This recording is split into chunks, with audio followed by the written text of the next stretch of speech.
Oi, gente, tudo bem? Olá, pessoal, Oi, tudo bom com vocês? Oi, tivemos um Tá probleminha bom? aqui. O Herbert está online agora. Vou te deixar aí, Herbert. Pode ser? Tranquilo, pode ser. Vou ficar aqui oculta, mas qualquer coisa pode me chamar que eu vou ficar online, apoiando aqui.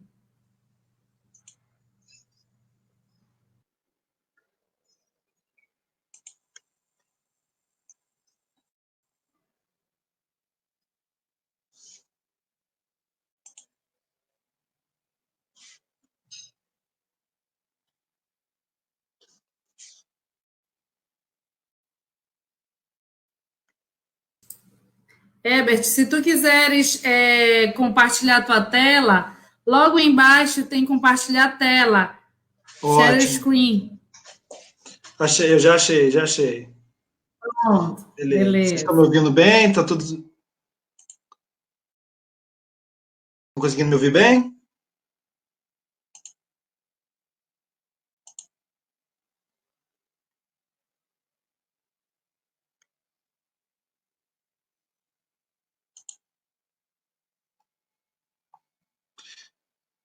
Beleza. Então agora tá tudo certo, né? Então vamos lá, gente. O material que eu preparei foi para Python automação de GIS para automação de processos.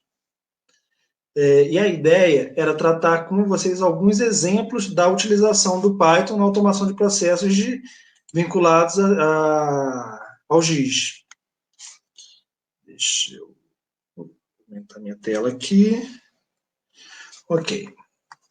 Então vamos lá. O Python é uma linguagem de alto nível, de fácil compreensão, com uma grande gama de bibliotecas que permite os mais variados usos. Então, o Python tem tido uma aplicabilidade bastante extensa em diversas áreas de conhecimentos, principalmente na questão do data science, na ciência de dados. Então, a usabilidade do Python ela é muito alta, é um sistema muito interessante de se conhecer, uma linguagem muito interessante de se conhecer. E os GIS, por sua vez, são os sistemas de informações geográficas, né, nossos velhos conhecidos, que permitem aí a visualização, análise e disponibilização de dados georreferenciados. Então, a gente se encontra no momento, assim, pelo que a gente vai percebendo, em que a análise de dados espacial ela ocupa um lugar central, à medida em que ela permite tanto a análise espacial em si, né, a distribuição dos objetos no espaço, quanto ela vai se tornando o eixo integrador das informações. Então, você começa a perceber que as pessoas estão vendo dado espacial não só na análise espacial estrita, mas como um integrador aí das informações. Então, é bastante interessante fazer essa vinculação entre essas duas coisas. Bom, qual vai ser a estrutura dessa aula? O que eu vou abordar aqui com vocês? Eu vou tratar de alguns conceitos muito básicos do Python. Não é o meu objetivo esgotar o assunto, longe disso, mas só trazer alguns conceitos que a gente vai trabalhar aqui nos exemplos e tratar 3 exemplos de utilização do Python. Uma é de coleta de dados estruturados, dados fornecidos por meio de uma API. A outra é para tratamento de microdados. O que são microdados? Microdados são os dados discretos, dados de cada entrevista, de uma amostra de uma amostra de uma pesquisa. Por exemplo, você tem microdados do censo demográfico, que são as entrevistas da amostra, você tem microdados do censo do INEP, educacional, e no caso aqui que a gente vai tratar os microdados desidentificados do CadÚnico, que é o conjunto de dados de programas sociais do governo federal, e geralmente são dados muito massivos, vocês imaginem. Os microdados do censo, ali você tem compiladas todas as entrevistas, então é uma coisa imensa, que para tratar isso no GIS diretamente, ou numa planilha eletrônica, é impraticável. Então, o Python a gente vai usar para isso. E processamento de dados já no terminal QGIS. O que a gente vai fazer? A gente vai usar o terminal do Python no QGIS, como o Caio mostrou para a gente, só que aqui para modelar processos dentro do terminal.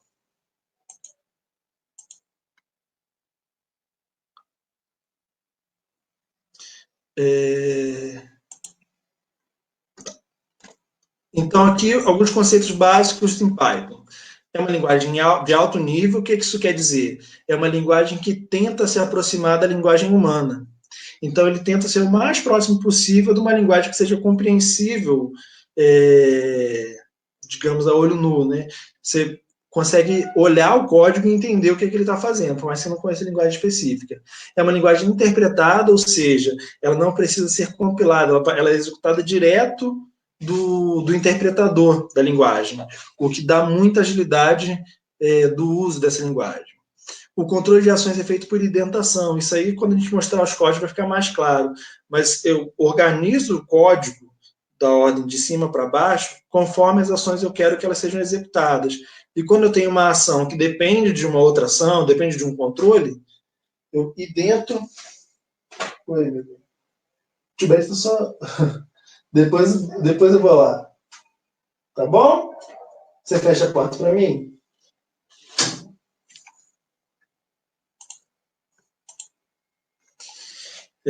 Retornar, então. O controle de ações por indentação, eu idento essa ação em outra. A tipagem dinâmica, o Caio até falou dela também, como é que ela funciona. Eu declaro uma variável no primeiro momento. Num segundo momento, vamos supor que no primeiro momento ela é um texto. E aí ela vai ter o comportamento de um texto. No segundo momento, se eu declarar aquela mesma variável como um número, ela vai passar a se comportar como um número. Isso é uma faca de dois gumes. Pode ser muito bom, que dá uma agilidade para a gente no desenvolvimento, mas também pode ser ruim, porque ela vai passar a ter o comportamento de número. Então, se eu não estiver atento a isso, posso tentar ali executar uma função que é privativa de texto e isso causar uma confusão até que eu entenda que eu retipei aquela variável. As listas, que são os arrays, que eu consigo criar para uma mesma variável, várias ocorrências, que era uma lista mesmo, dentro dessa ocorrência, ou seja, a variável ela não é necessariamente um para um, eu posso ter uma variável armazenando uma lista de elementos.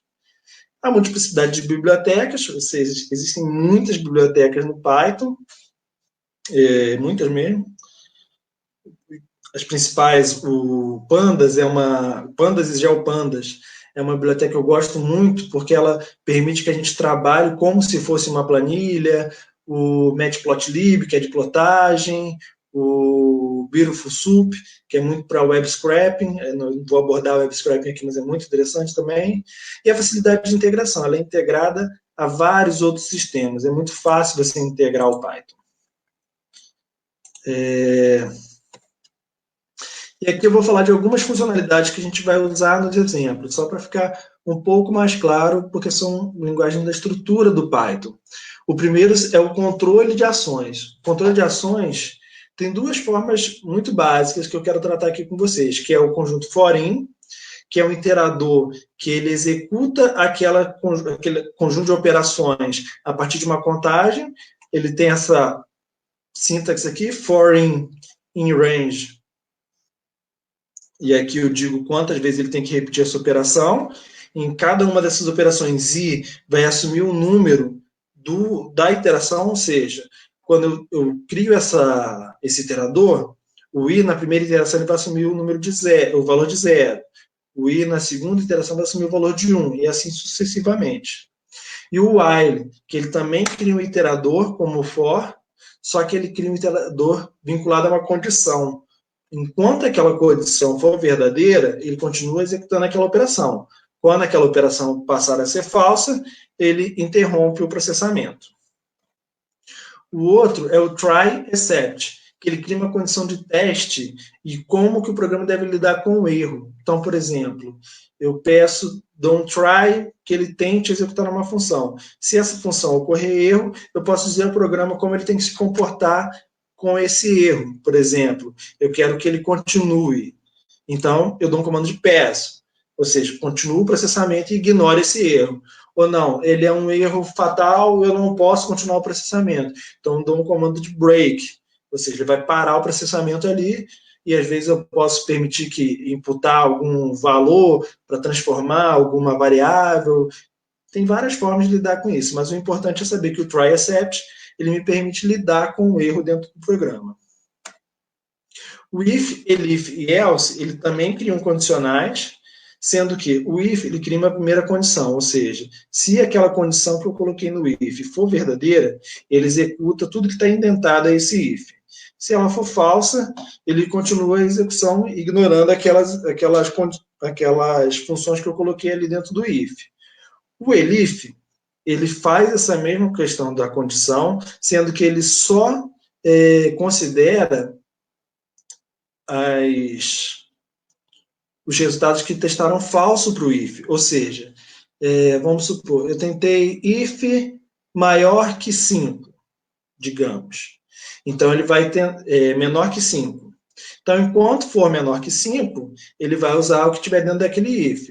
Se eu criei um elif menor que 10, ele não vai pegar tudo que é menor que 10, ele vai pegar tudo que é maior que 5, ou seja, que testou falso para o if, e menor que 10, que está dentro do elif. E o else, ele executa tudo que não foi pego nem no if, nem no elif. E aqui é onde a gente já vai começar a falar dos exemplos. O primeiro exemplo é a coleta de dados estruturados. Qual que era o problema que a gente pegou nesse exemplo? Coletar com recorrência os dados atualizados fornecidos pela API dos dados do Rio de Janeiro sobre a posição dos ônibus. A cidade do Rio de Janeiro ela fornece uma API para a gente poder ter a posição dos ônibus e a gente queria ter um monitoramento a partir disso. Então, era um projeto de monitoramento.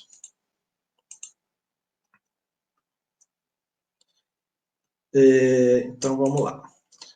Então, qual foi a minha abordagem? Deixa eu voltar aqui do começo. Então, primeiro, eu estruturei o código para que ele pegasse... Então, transformar essa resposta chamada da API REST em um formato espacial. Essas apresentações vão ser disponibilizadas para vocês, eu já mandei para a Tati, então vocês vão poder consultar, reproduzir aí na máquina de vocês, para irem pegando familiaridade, alterar, podem ficar à vontade. Então, dessa API de transporte aqui do Rio. Aqui não vai compartilhar com vocês, mas eu tenho exemplo aqui. Então, como é que ela vem? Ela vem dessa forma aqui, diz as colunas, um dicionário, esse aqui é um outro conceito que eu não coloquei lá, o conceito básico do Python, que é o dicionário. O dicionário, ele me permite armazenar como se fossem diversas tabelas dentro de um único dicionário. É um recurso muito interessante. Então, vocês veem que aqui eu tenho um dicionário, que o primeiro elemento desse dicionário são as colunas, e que ele tem uma lista aqui, que são as colunas. A lista, ela sempre vem delimitada por colchetes, e no caso aqui, como é uma lista de textos separados por vírgula, os elementos sempre são separados por vírgula, e os textos eles vêm entre aspas duplas. E outra lista é a lista data, que vem os dados em si. Então, aqui vocês podem ver que ele tem duas tuplas, ou seja, é uma lista de listas, tuplas não, dois conjuntos de colchetes, então é uma lista de listas, em que cada lista corresponde a um dado. Bom, então, diante desse cenário, como estruturar o Python para que ele pudesse recuperar essa informação, transformar em formato espacial para que eu pudesse manipular nos dias depois. Então, a minha abordagem foi ler os dicionários de maneira isolada, ou seja, eu leio a leitura do dicionário colunas, a leitura do dicionário datas. Utilizar o dicionário columns para preencher o nome dos campos no dicionário data. Utilizar as informações de latitude e longitude. Vamos voltar aqui. Vocês podem observar que eu tenho aqui, olha, esse menos 22,88 e o menos 43,29, isso aqui corresponde à latitude e longitude. A gente já tem uma familiaridade, consegue perceber que, mesmo se eu não soubesse, né, mesmo que eu não estivesse aqui, conseguiria perceber que, olha, esse dado me parece latitude e longitude. Então, eu vou usar essa informação de latitude e longitude para espacializar a informação e depois salvar um formato que possa ser lido pelo SIG.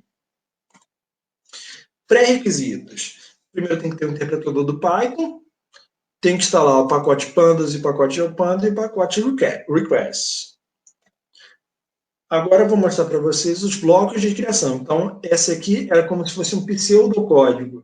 Isso é uma coisa muito interessante porque é muito fácil a gente se perder quando a gente está fazendo a codificação do nosso objetivo inicial. Então, a gente tem um controle sobre a nossa abordagem, sobre o que eu quero, o que eu quero com isso, onde eu quero chegar, como é que eu quero estruturar, é muito interessante para eu ser mais produtivo na minha codificação. Nem sempre a gente faz assim, né, por escrito, mas é sempre bom a gente ter uma ideia. Então, aqui os blocos de criação do código. Então, a primeira parte que você tem que fazer, geralmente no começo do código, é importar as bibliotecas. Então, eu importei aqui as bibliotecas pandas, e aqui eu nomeei ela, dei um apelido de PD, a biblioteca requests, a biblioteca geopandas, e aqui na biblioteca shapely, geometria, importei a ponto, e a web browser. O web browser nem seria tão necessária. E aqui eu dividi o meu script em partes, para a gente poder entender um pouco melhor. Então, aqui, primeiro eu defini meu parâmetro de saída, meu output, qual vai ser o nome dele, que era só para abrir uma tela. Fiz um request aqui, o request é uma biblioteca para ler informações de URL, aqui da plataforma de dados abertos. Criei uma outra variável x, que eu pego esse resultado do get e transformo num JSON. Transformo todo aquele resultado num JSON. Aqui criei duas variáveis, colunas e dados, em que eu pego esse JSON, eu pego esses dicionários que estão lá dentro do JSON e transformo em um data frame. Data frame é um formato do Pandas, que é um formato semelhante a uma tabela, e uma tabela que pode ser n-dimensional. Aí, no segundo momento, eu renomeio as colunas, transformo em pontos e faço uma visualização dos resultados. Então, aqui, primeiro, eu pego a variável dados, renomeio as colunas a partir do dicionário colunas, crio a geometria aqui a partir dos dados de latitude e longitude. Aqui estão em x e y, né? Não estão latitude e longitude. Isso é uma coisa muito importante quando a gente está trabalhando com dado geográfico. Sempre entender que a gente fala latitude e longitude, mas isso é como se a gente estivesse trocando os eixos y, x e y. Quando a gente fala x e y, a gente está falando longitude e latitude. Isso é uma coisa que dá bastante confusão. Aqui eu dropei, né, tirei os campos, que eu não ia precisar mais deles. Defini qual que era o sistema de referência, isso é uma outra informação crucial, gente. Datum. Se é fácil instalar a biblioteca. É fácil instalar a biblioteca tem uma pergunta aqui da Tatiana, se é fácil instalar a biblioteca no Windows. Eu tenho trabalhado bastante em ambiente Windows, assim, eu tenho tido facilidade. Geralmente eu gosto de usar tem um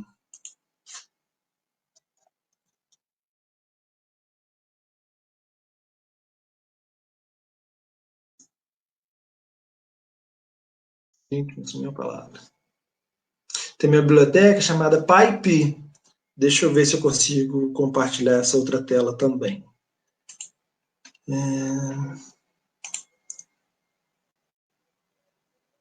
Deixa eu compartilhar minha tela aqui do navegador.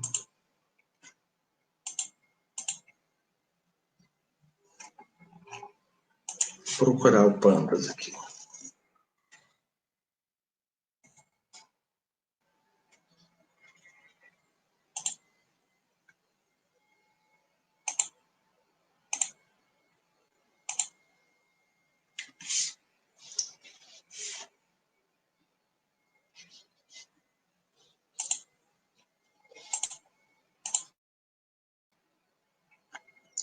Bom.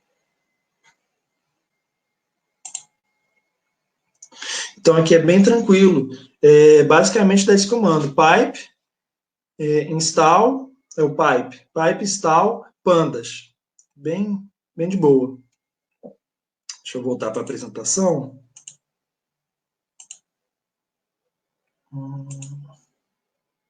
Aqui.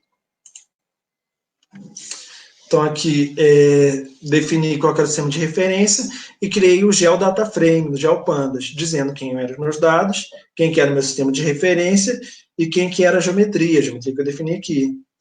E mando fazer um plot, aí poderia ser qualquer campo, fui pelo campo velocidade. E, por fim, eu exporto isso lá para o output que eu defini no começo, ou seja, vai ser exportado nesse caminho, e dou um print aqui na tela. Então, quando vocês estiverem manipulando esse script na máquina de vocês podem simplesmente trocar o output e ele vai ser exportado para o caminho lá que vocês definiram. Bom, essa tinha sido a primeira solução. Voltou a tela, gente, da apresentação? Ah, não, bacana. Essa tinha sido a primeira solução. Só que vocês percebam que em nenhum momento aqui nesse código eu disse para ele que ele tem que fazer isso repetidas vezes. Ou seja, eu faço aqui uma obtenção única. Coleto o dado daquele momento, está coletado. Só que essa API ela vai sendo atualizada dinamicamente. Ela está sendo todo o tempo ali atualizada. Então, eu precisaria de ter um modo que eu pudesse fazer uma iteração. Lembra que a gente falou dos iteradores? Eu preciso fazer uma iteração para que eu possa ir buscando isso continuamente para poder monitorar o posicionamento dos ônibus. Então, aí que a gente chegou na solução do monitoramento. Deixa eu ver se está certinho aqui. Não, bacana. Do monitoramento. Na solução do monitoramento, a gente alterou o código.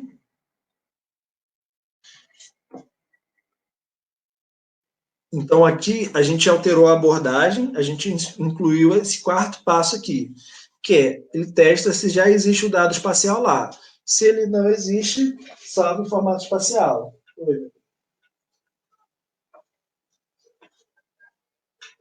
Um momento, acho que eu vou para você.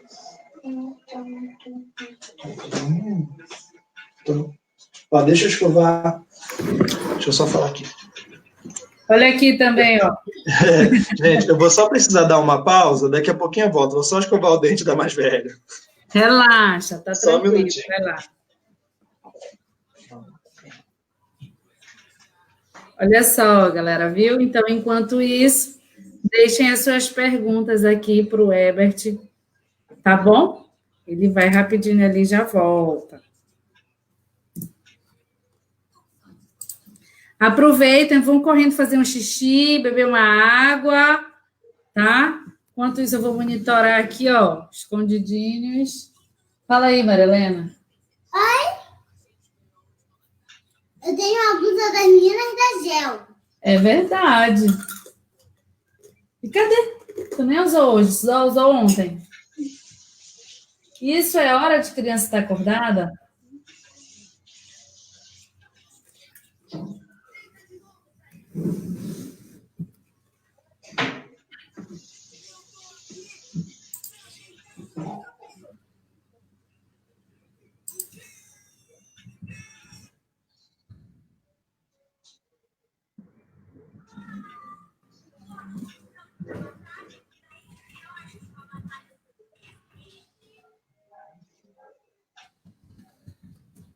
Não acabou, né? Acabou.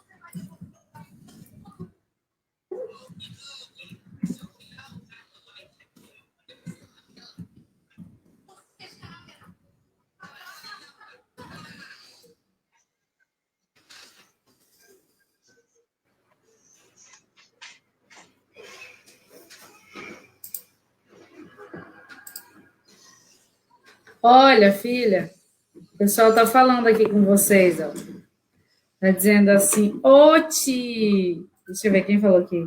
A Duda falou, Oti, meninas da Gel. Manda um beijo para a Duda aí. Manda um beijo para a Duda, para a Letícia. Manda beijo para o Felipe. Felipe? É. É igual o nome do nosso pai. É, fala para ele aí, que é igual o nome do teu pai. Fala aí, fala aí. É igual o nome do nosso pai. Pois é. E como é teu nome? Benjamin. Benjamin. E o teu?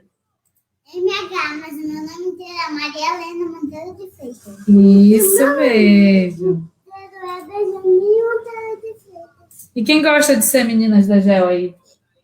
E eu gosto de ser menino da Jé. E aí, deixando a tua graça? Meninas. Hum. Tem menino da Jé? Ainda vai ter, né, mãe?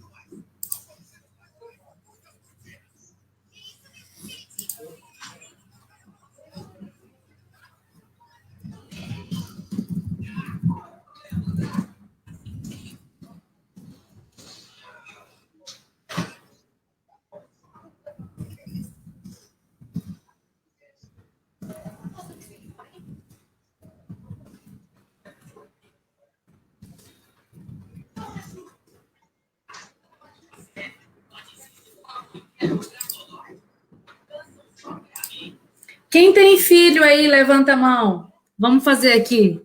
Lembra aí? Eu lembro já. Alguém falou aqui, né?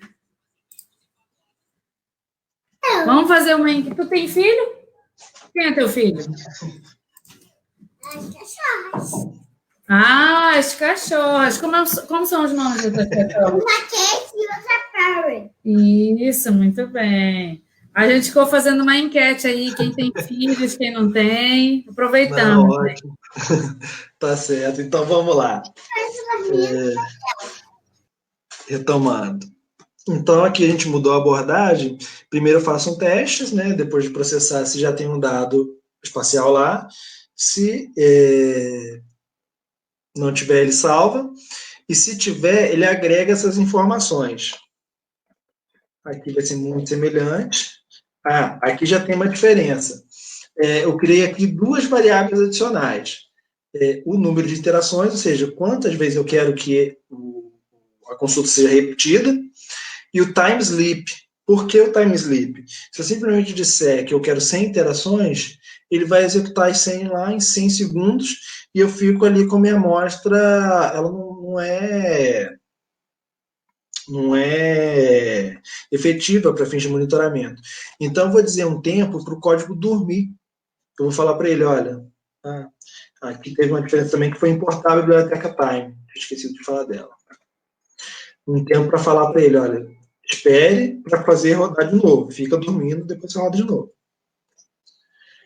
Aqui, eu criei um controle de iteração, que foi o seguinte, que eu fui for e no range, começando do zero, contando o número de iterações que eu falei lá no começo. Então, eu coloquei a variável aqui dentro do range.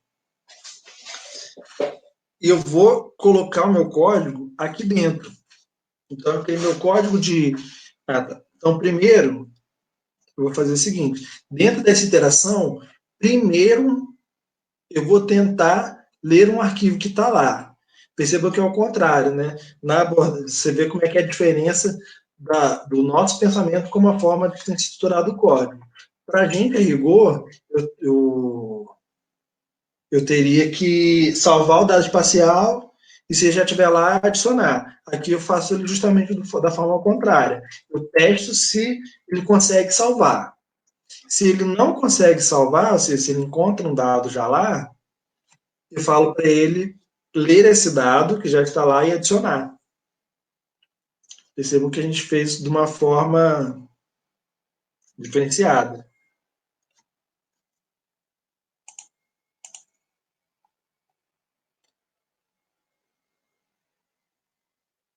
Fez de uma forma diferenciada. E aqui eu coloco o time sleep. Então, ou seja, sempre depois que eu termino de processar, eu boto ele para dormir tantos minutos quanto eu disse lá. O tempo ali no time sleep está dado em segundos, e eu multiplico por 60 para poder dar esse tempo em minutos, para poder escrever lá em minutos, para não ficar escrevendo um número muito grande. Então, aqui é um código basicamente semelhante àquele. Então, é basicamente isso. Essa primeira abordagem da API, a ideia era essa, eu poder fazer um monitoramento contínuo. Eu tenho o código aqui, deixa eu compartilhar com vocês a minha tela do Python. Deixa só... Tá.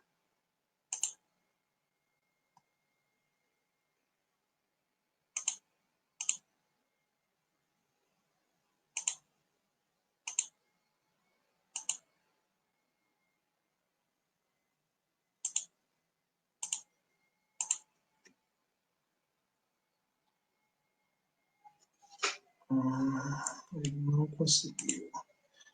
Deixa eu compartilhar a minha tela inteira.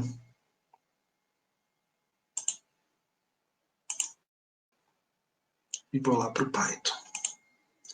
Beleza.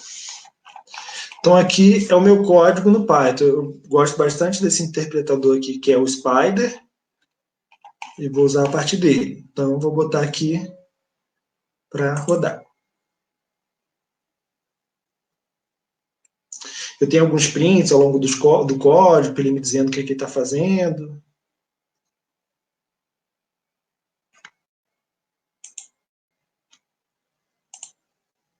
Então, lá, ele começou, ele printou essa informação aqui, interação 0 iniciada. Então, ele vai começar a tentar ler aqui.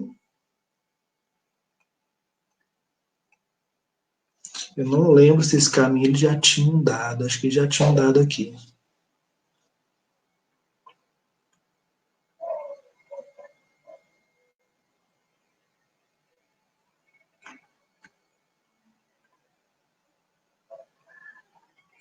Então, pode ser que ele demore um pouco. Deixa eu interromper e mandar ele fazer de novo. Só que eu vou criar aqui, vou mudar o número para 99, porque aí eu forço ele a não ter.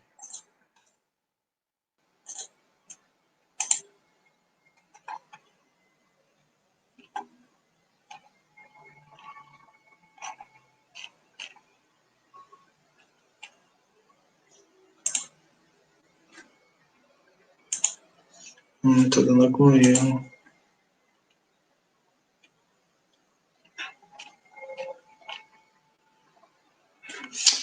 Pode ser que eu não tenha. Que engraçado. Eu acho que nesse computador eu não tenho o GeoPandas instalado.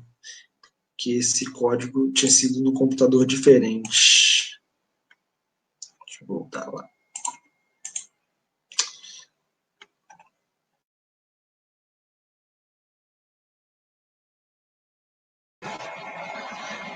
Se eu uso o controle de versão de código. Depende, Kylie. Às vezes eu uso. Depende do código. Geralmente, quando é um código que eu compartilho, eu uso. Quando é um código mais de uso meu, assim, eu não tenho usado, não. Ainda mais quando eu finalizo ele, entendo que ele finalizou. Não tenho usado GitLab, nem GitHub, não tenho usado nenhuma dessas tecnologias ainda, não. É uma coisa que eu pretendo ainda estudar. Uma coisa para estudar para o futuro. Aqui deu um problema porque esse código eu tinha feito em outro computador, então eu não tenho o GeoPandas aqui instalado. Mas aí eu vou disponibilizar o código para vocês, vocês podem fazer esse teste depois, vocês verem ele funcionando. Esse era o primeiro exemplo. O segundo exemplo era o tratamento de microdados, que é para tratar os microdados públicos do CadÚnico por município, visando identificar a população vulnerável. Eu não compartilhei a tela. Só um momento.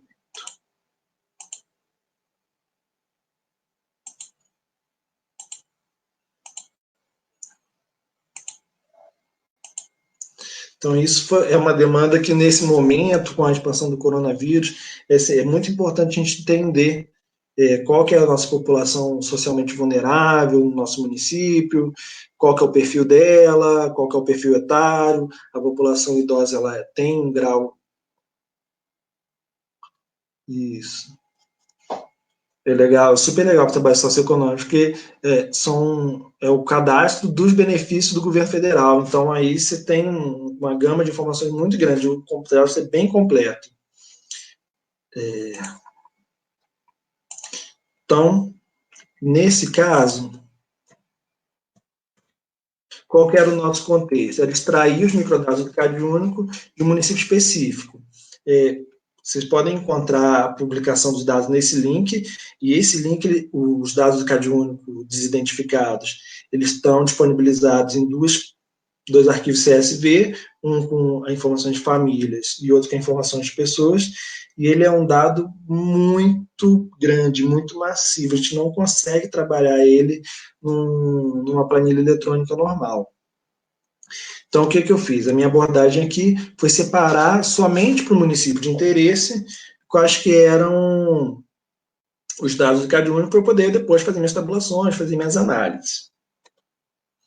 Então, a abordagem, eu segui a seguinte ordem. Primeiro, separar as ocorrências vinculadas ao município pelo geocódigo do IBGE, em um único arquivo para a base de famílias. A base de famílias, como a gente pode imaginar, ela é menor do que a base de pessoas, né?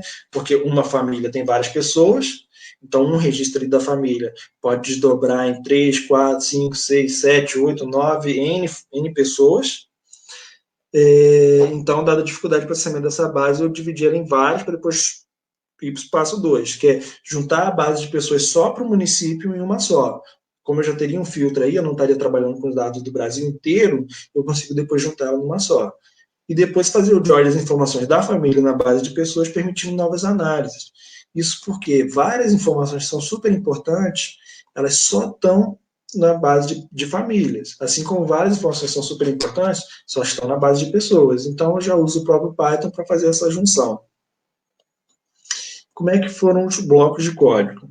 Primeiro aqui, nesse caso, eu importei só a biblioteca Pandas. Eu vou usar só a biblioteca Pandas aqui. Uso um comando para ler o CSV. E mando filtrar, esse aqui é um comando do Pandas. Essa é uma questão do Python também. Muita coisa você vai resolver com a linguagem básica do Python, for, while. Só que algumas bibliotecas, elas têm linguagens específicas, formas de buscar índices específicas, tem uma estrutura específica. Então, é sempre importante você olhar a documentação da biblioteca que você está usando para você saber como que você tem que estruturar o seu código. Então, aqui eu criei um código para testar se aquela família, o geocódigo do IBGE dela, era igual ao número que eu dado, o número que eu dei. Só um minutinho. E salvo essa base de famílias no CSV, tranquilo. Depois, o que eu faço? Eu criei uma lista aqui com as colunas do meu dado. Por que eu fiz isso? Porque depois, para a base de família, eu vou criar para a base de pessoas, eu vou criar um iterador em que eu divido, fatio a leitura desse arquivo, já que ele é muito grande, para eu poder ler parte a parte para ser processável. Como eu fiz isso? Na biblioteca do Pandas, ela me permite usar 2 comandos que são o skip row, ou seja, quantas linhas eu quero ignorar, eu quero falar para ele, ó, ignora que essas primeiras linhas existem, eu sei de cima para baixo, né? Tem uma outra também que é de baixo para cima, e quantas linhas eu quero que efetivamente ele leia. Então, o que eu fiz? Eu defini ali um conjunto que eu sabia que o meu computador daria conta de processar. E o nome das colunas. Aqui eu dou um sprint, né? O print da base, o print do N e do K, e depois, e aqui eu nomeei N como 0. Isso é importante. E o skip rows, ou seja, o número que eu quero evitar, eu chamei de N. E aqui, depois, eu nomeei N igual a K. O que eu vou fazer com isso? Na primeira iteração, N assume o valor de 0. K vai assumir o valor de 0 também, porque aqui eu estou multiplicando 100.000 por 0. Então, teoricamente, ela não vai fazer nada. Na segunda iteração, e aqui N vai assumir o valor de K, que vai ser 0. Na segunda iteração, em que I vai ter o valor de 1, K vai assumir o valor de 100.000. E N vai continuar tendo o valor de 0. Então, ou seja, eu não vou pular linha nenhuma, vou ler 100.000, 100.000 primeiros, que foi o que eu nomeei aqui no N rows, e depois eu digo que K equivale a 100.000. Já na terceira iteração, quando I assumir o valor de 2, K vai assumir o valor de 200.000, porque vai multiplicar 100.000 pelo I. N vai ter o valor de 100.000. E aí, quando eu fizer a leitura de novo dessa base, ela vai pular as 100.000 primeiras e ler 100.000. Ou seja, vai ler do registro 100.001 até 200.001. Então, eu consegui ir fatiando a minha leitura. Uso um comando de try aqui para que ele selecione somente as pessoas que têm esse geocódigo aqui do município. Eu poderia ter transformado esse geocódigo numa variável, mas esse código, na verdade, eu tenho nele tem pouco tempo, então ainda não fiz algumas melhorias. Dou um print, salvo essa base aqui numa pasta, assumindo aqui esse comando aqui entre colchetes, é para ele assumir um valor, que eu estou jogando o valor de K aqui para o nome do arquivo. E se ele não conseguir, se ele não achar nenhum, uma pessoa ali naquele geocódigo do município, ele continua em frente. Aqui eu fiz uma outra coisa, que foi deletar as variáveis de pessoa e pessoa BH, no caso aqui que eu chamei. Que esse geocódigo aqui já nem é BH, já é contagem. Porque o Python, ele armazena todas as variáveis na memória RAM do computador. Então, se eu começo a crescer muito a minha variável, eu começo a ter um problema ali de memória, que eu não consigo mais processar. Então, foi importante eu fazer essa deleção aqui.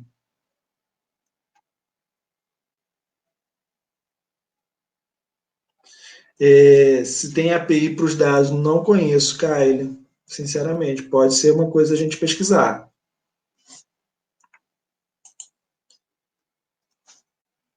Então, vamos continuar.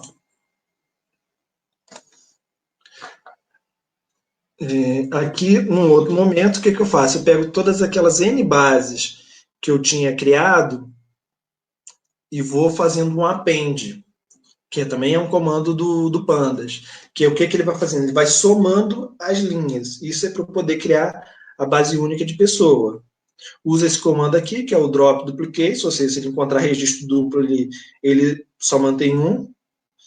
E salvo essa base com outro nome, que no caso contagem, né? Que é uma base de pessoa.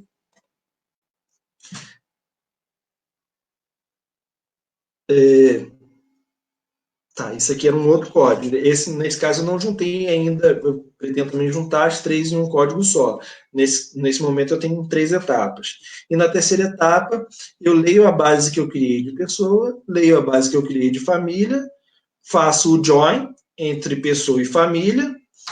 Aqui, eu faço um tratamento do peso amostral para a pessoa, porque ela não estava condizente com a documentação, ele me trouxe como se fosse uma string inteira, então dá um número imenso. Então, eu dividi aqui pelo número de casos decimais que o dicionário de dados, que o Kyle falou muito bem no primeiro momento, o dado está muito bem documentado, então o dicionário de dados ele me dizia que tinham 14 casos decimais, eu dividi aqui pelo número que seriam as 14 casos decimais. Fiz o join e salvei a base como família pessoa. Eu vou tentar rodar aqui para vocês, para a gente poder ver isso aqui em funcionamento. Esse código aqui eu já rodei nesse computador, então vai ser bem tranquilo.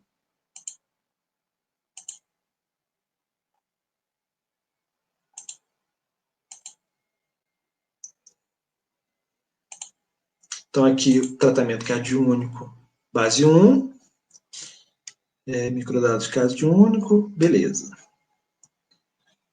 Deixa eu só...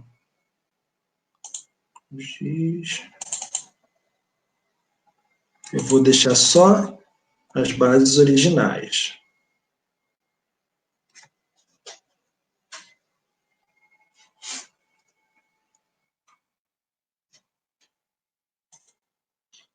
E aqui eu vou tirar só as primeiras, porque essa parte aqui demora um pouco.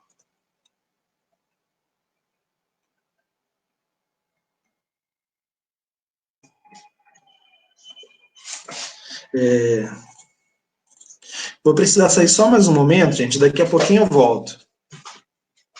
Só mais um momentinho.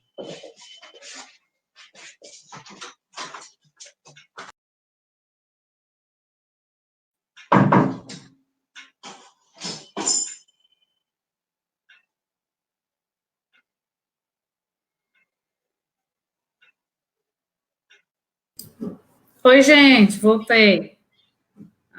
Enquanto o Herbert vai ali, daí vou mostrar para vocês aqui Onde que baixa o CAD único? Bora ver.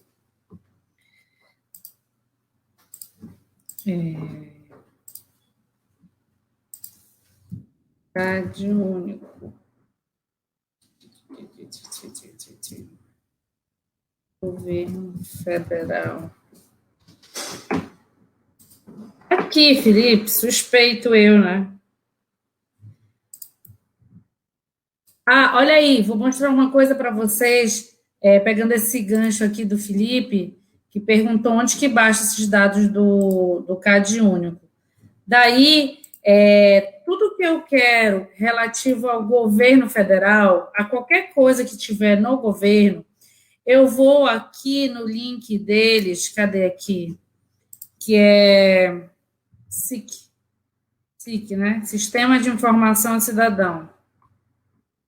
Quer ver? Vamos lá. Informação ao cidadão. Sistema de Informação ao Cidadão. Página. ESIC, né? Acho que é de internet.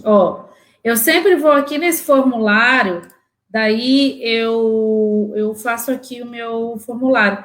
Esse computador que eu estou usando, ele não é o computador usual, então eu não tenho aqui gravada a minha senha e eu geralmente não me lembro delas. Então, você pode fazer o seu cadastro aqui. Deixa eu ver. Vocês estão vendo aí?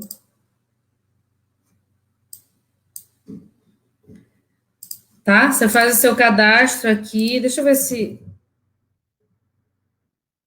Pode parar. Bora ver se é esse daqui. Acertei. Beleza. Então, olha lá. Registrar pedido. Daí, um exemplo aqui. Eu quero pedir uma coisa para o Ministério da Cidadania. Ministério da Cidadania. É onde estão os dados do CAD único, tá? Cadê o Ministério da Cidadania? Tem.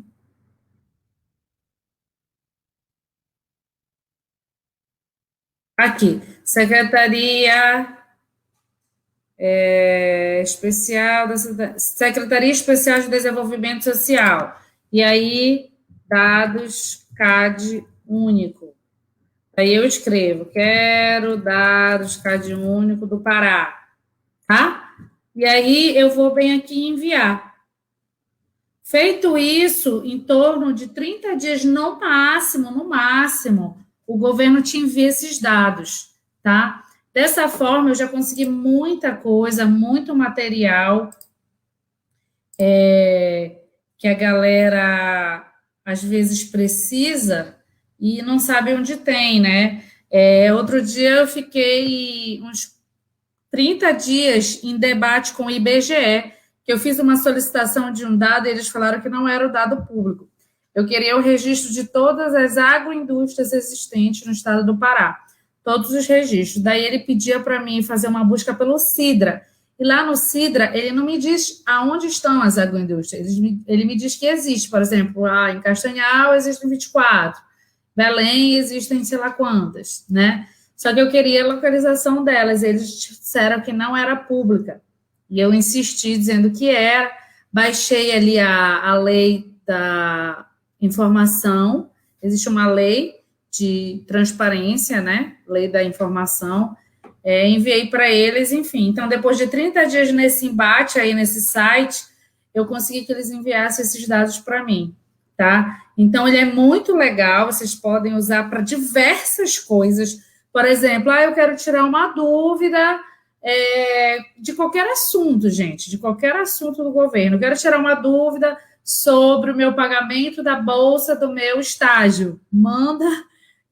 lá para a tua instituição ou para o MEC, eles direcionam para o setor responsável e esse setor responsável ele te envia. Então, é uma possibilidade.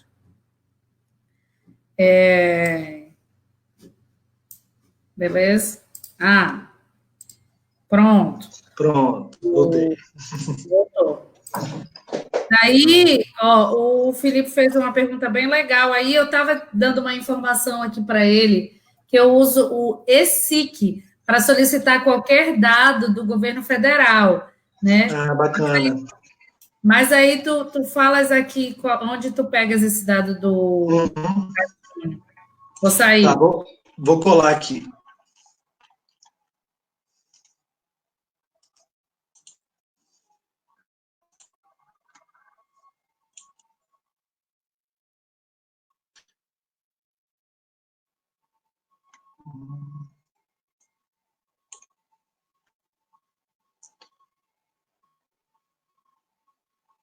Engraçado, não sei onde eu comento. Bom, daqui a pouco eu comento. Mas na apresentação tem o endereço lá de onde eu baixo. Mas essa via do Recife é bem legal também. É sempre bom a gente saber esses caminhos. Então aqui tem o código aqui dividido em várias etapas. Vou rodar o primeiro. Ele demora um pouquinho para processar.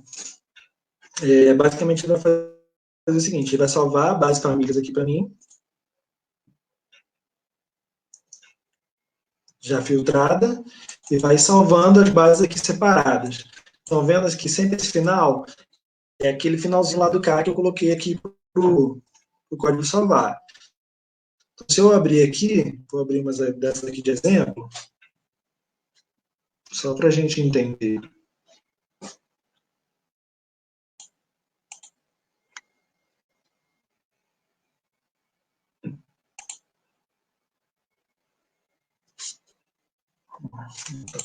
Eita.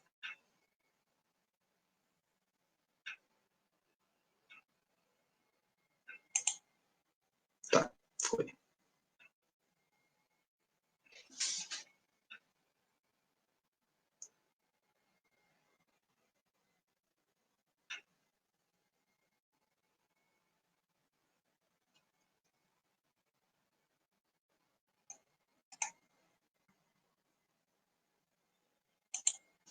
Vou abrir aqui no bloco de notas,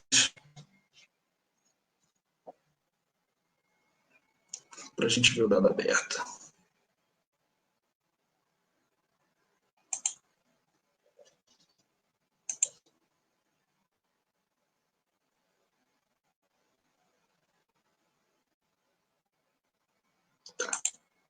Então aqui ele salvou para mim.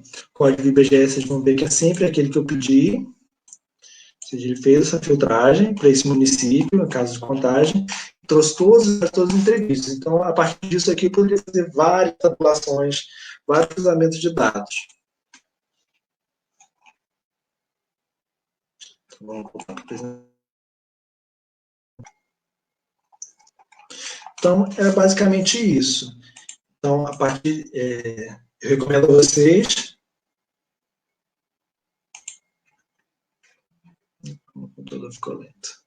Eu recomendo a vocês que brinquem um pouco com esse código, troca ali para o município de vocês, façam novas tabulações, pode ficar como base de pesquisa também, se precisarem.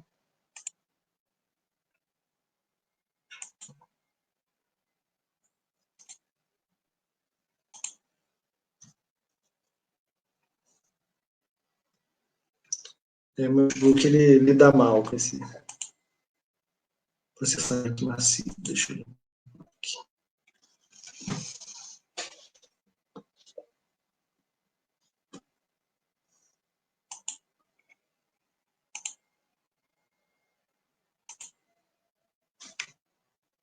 Bom, esse é o nosso segundo exemplo. Espera aí, retornar aqui.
Gente, acho que o professor Herbert caiu. Vou mandar um zap aqui para ele. Pera lá.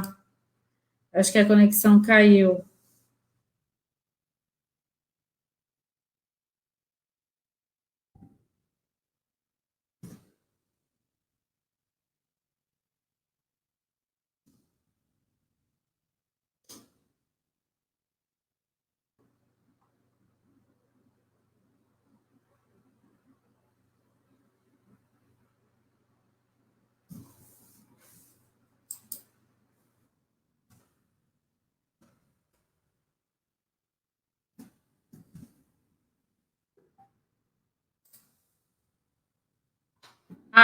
Ele disse que o computador travou lá, ele vai fechar o Chrome e vai entrar de novo, tá? Um minutinho aqui que ele já está acessando.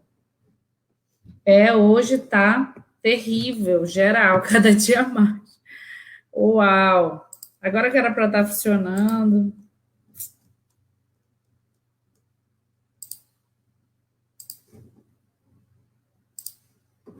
Vamos ver lá.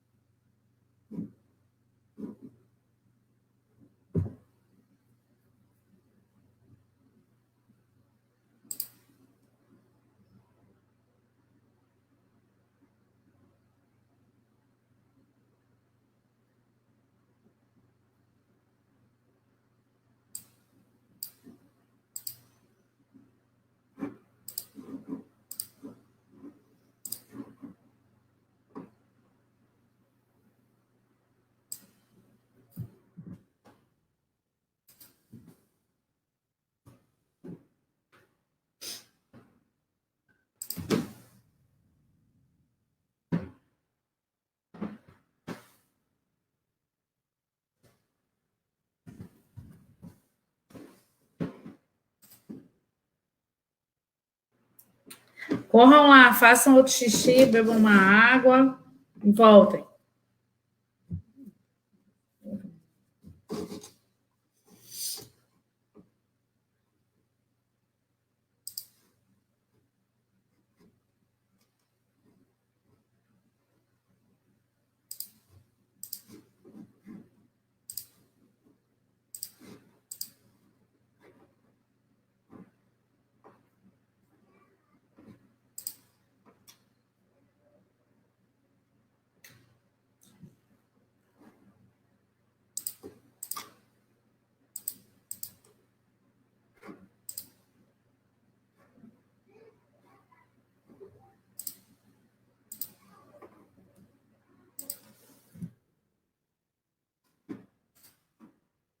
Está tentando, está falando aqui comigo que ele está tentando.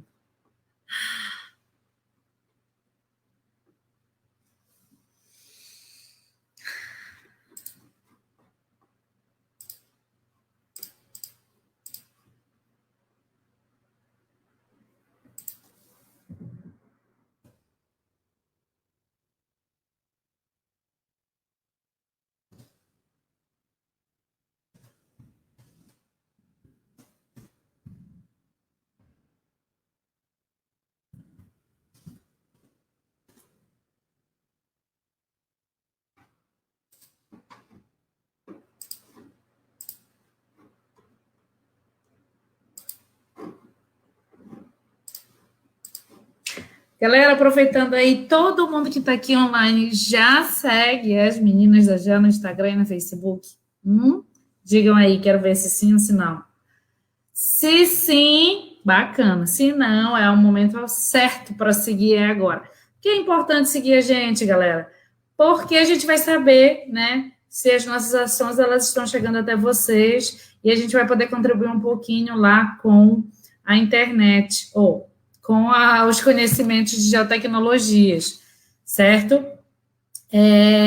Se puderem também, compartilhem nas suas redes sociais, as meninas da GEL, que é um grupo, né, de extensão dentro do campus do IFPA de Castanhal e UFRA Capanema, ou seja, a gente tem uma integração entre instituições que valoriza e estimula a igualdade de gênero, né? Então, a gente quer colocar as meninas também dentro do mercado de trabalho das geotecnologias, que muitas vezes a gente só encontra homem perdido por aí, tá? Então, a nossa ideia é levar conhecimento e aprender junto com vocês. O Herbert voltou. Voltou! Aí, voltei. Desculpa aí, gente. O computador deu uma travada aqui, cabulosa. Mas, enfim, conseguimos voltar. Então, basicamente, desse exemplo do CAD único era esse, sim. E minha sugestão é que vocês peguem o código, alterem para o município de vocês e vão trabalhando aí nessa base, que é bem interessante. E o terceiro exemplo, deixa eu compartilhar aqui de novo. Uhum.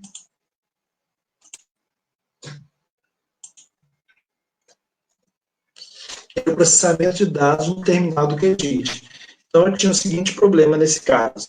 Eu tinha trabalhado um dado que era uma coleta automática do tempo de deslocamento para diversas origens, para um conjunto de destinos, em que eu queria fazer uma interpolação TIM para gerar curvas de deslocamento, gerar isócronas.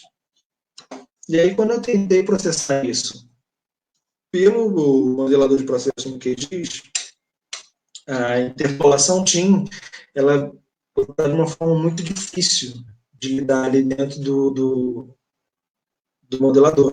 E também, quando eu tentei processar em lote, ficou muito complexo jogar lá as variáveis e tal, pelo modo do funcionamento da própria interpolação TIM, né? Então, a solução que eu tive foi trazer isso para modelar lá dentro do Python. Então, é isso que a gente vai mostrar aqui nessa apresentação. Modelando processos. Aqui o contexto era esse, né? Eu queria criar isolinhos, fazer um tempo de vida a partir do Google. Qual foi a minha abordagem? Ler os arquivos de uma pasta e criar interpolações, extrair as isócronas, transformar as linhas em polígonos e mesclar os polígonos gerados, de modo que tivesse tudo numa camada de polígono só. Esses arquivos eu já tinha previamente processado dos pontos do tempo de deslocamento deles para aquele mesmo destino. Aqui no pulo do gato.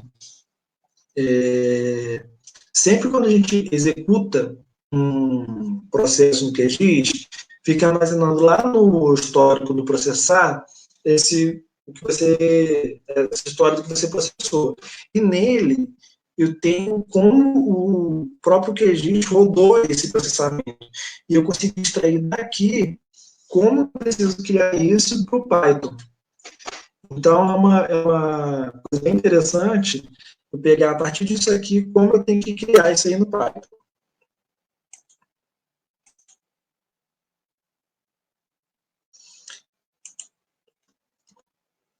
E aqui a gente já chega nos blocos de criação do código. Esse aqui vai ser uma diferença também, que a gente vai rodar ele direto no interpretador do Python. Vou só limpar um dado aqui. Esse aqui processa mais rapidinho, não tem tanto problema não.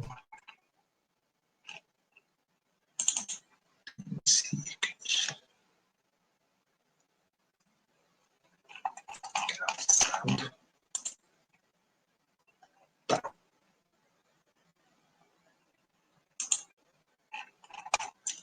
Esse aqui eu consigo mostrar para vocês ele processando.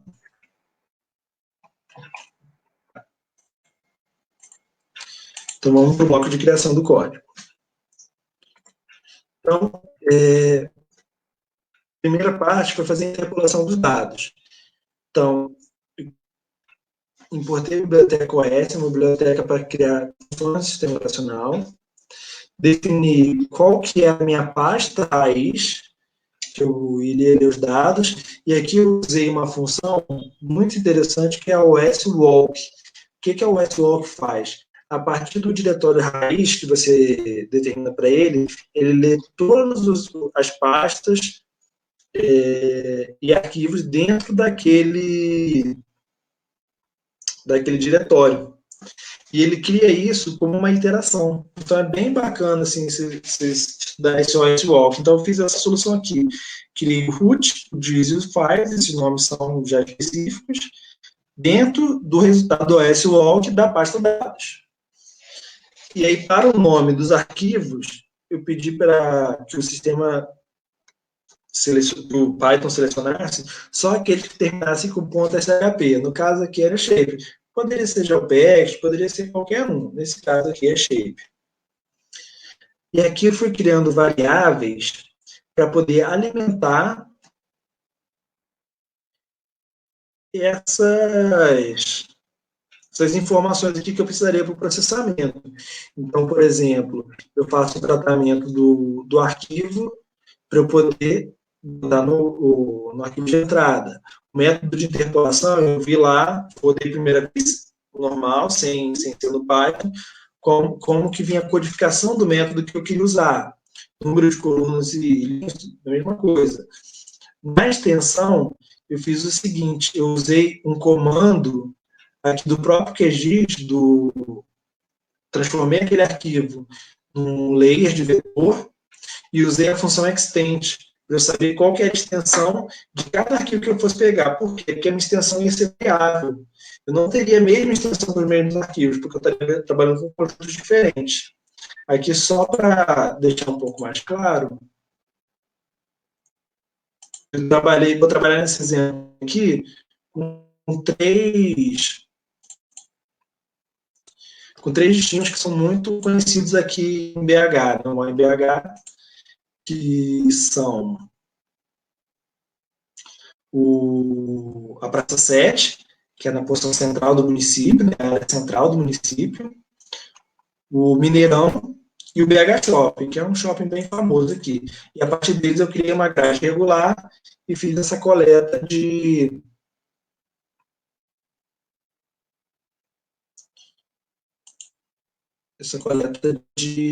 pontos, aí para calcular o tempo. Deixa eu só montar o mapa aqui no QGIS, só para a gente entender como é que estão os dados.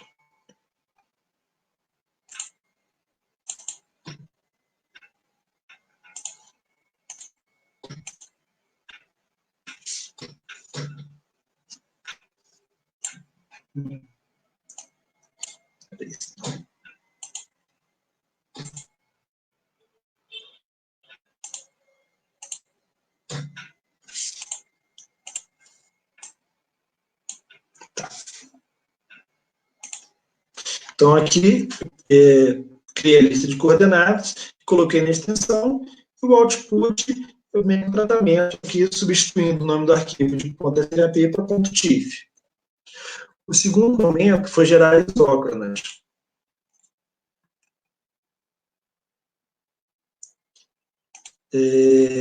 Das isócronas, a mesma ideia, fui trabalhando aqui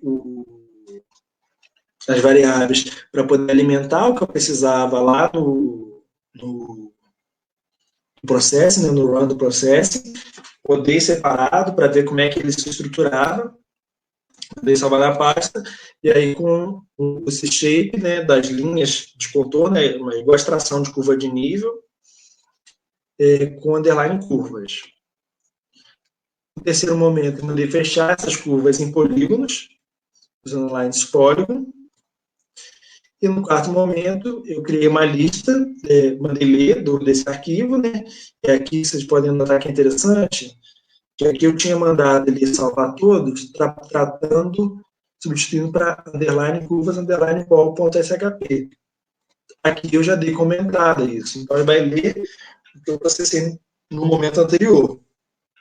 Cria uma lista com todos esses arquivos e faz um merge de todos esses arquivos num só.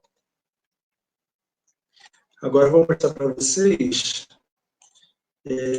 esse código rodando na tela do QGIS. Isso vai ser bem legal.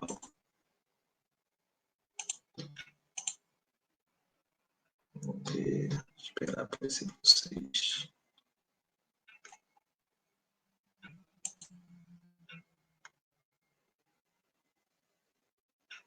Pronto.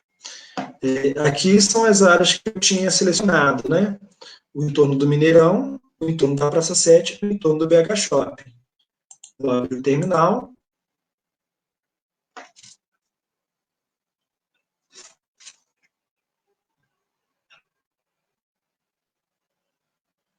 que eu abri terminal Python. Aqui, como é um código que eu já tinha, eu vou aqui mandar mostrar o editor. Né? Não vou editar aqui direto na linha de comando. Trouxe o código para cá.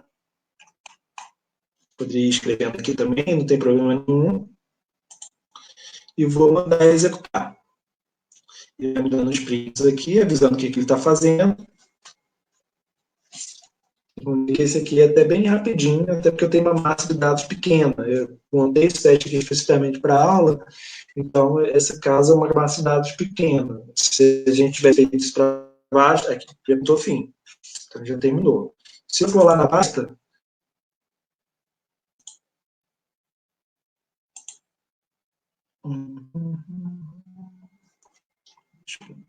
giz. Aqui vocês estão vendo que eu tenho vários arquivos que foram criados ao longo desse processamento. Vou puxar polígonos mesclados.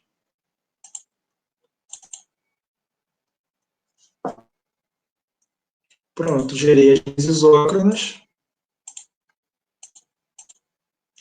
A partir dos pontos amostrados que eu já tinha medido. Então, tem um ponto central aqui da praça 7.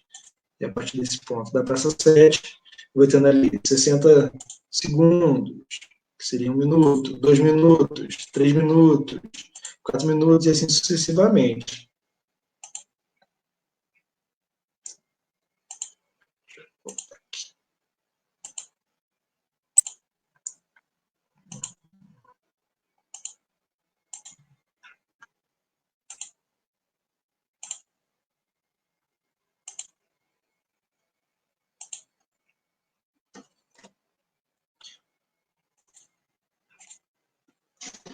Bom, pessoal, basicamente o que eu queria mostrar para vocês era isso, eu focar bastante em utilizações práticas, para vocês verem o potencial. A minha ideia realmente não era esgotar no sentido teórico. Eu agradeço bastante a professora Tatiana o convite, a todos vocês que assistiram, e estou disponível para perguntas. Eu tenho um canal no YouTube, que eu sempre estou postando essas dicas, tem a página no Facebook, então qualquer dúvida, qualquer problema, vocês podem ficar à vontade para entrar em contato comigo.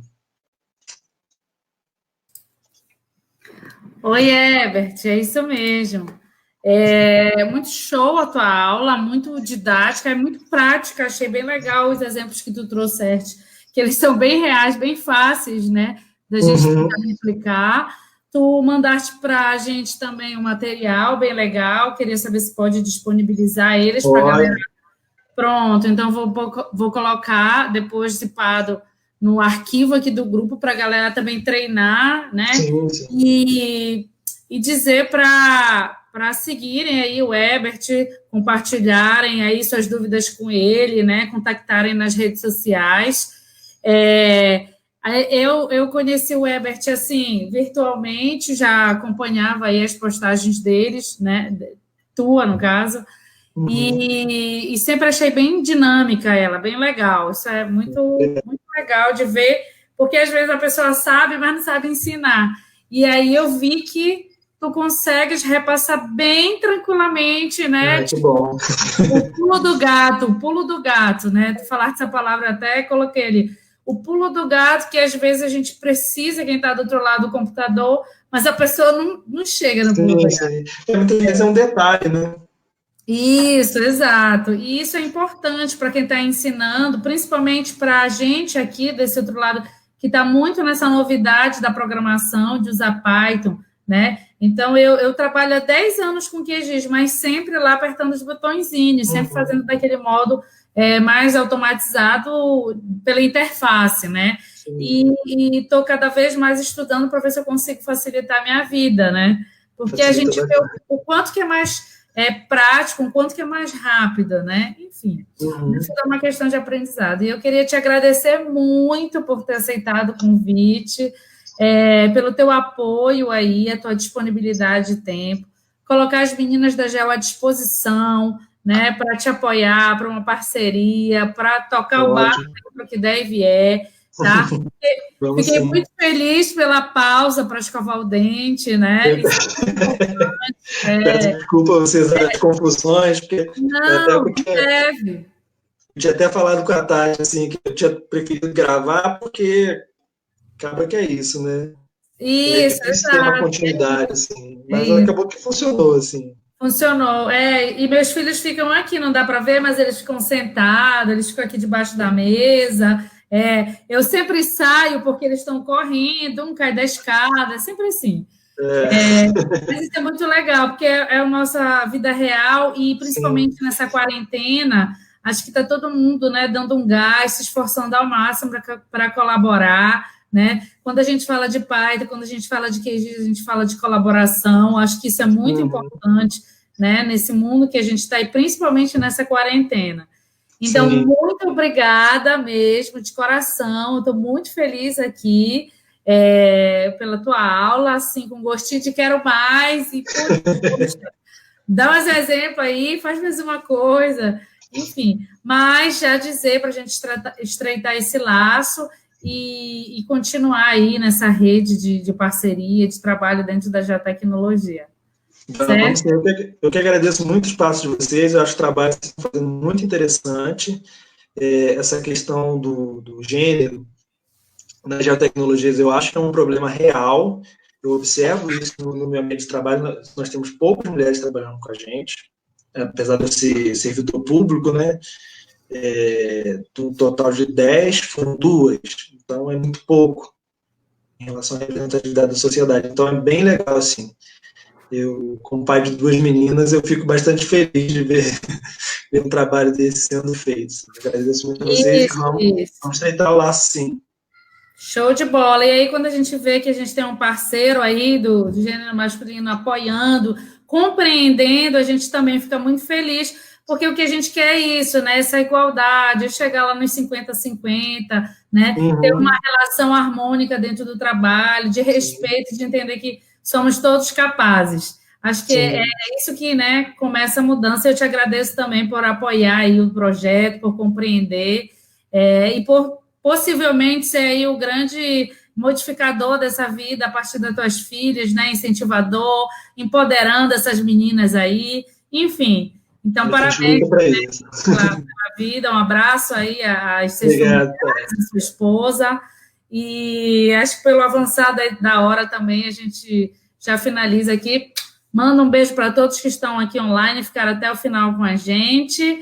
E se alguém tiver mais perguntinhas, deixem nos comentários, que durante a semana eu vou olhando, e aí eu envio lá para o Ebert, e na medida do possível a gente vai respondendo. ótimo. Beleza? Obrigado, gente. Muito obrigado por vocês que assistiram. Um abraço. Tchau. Tchau, tchau.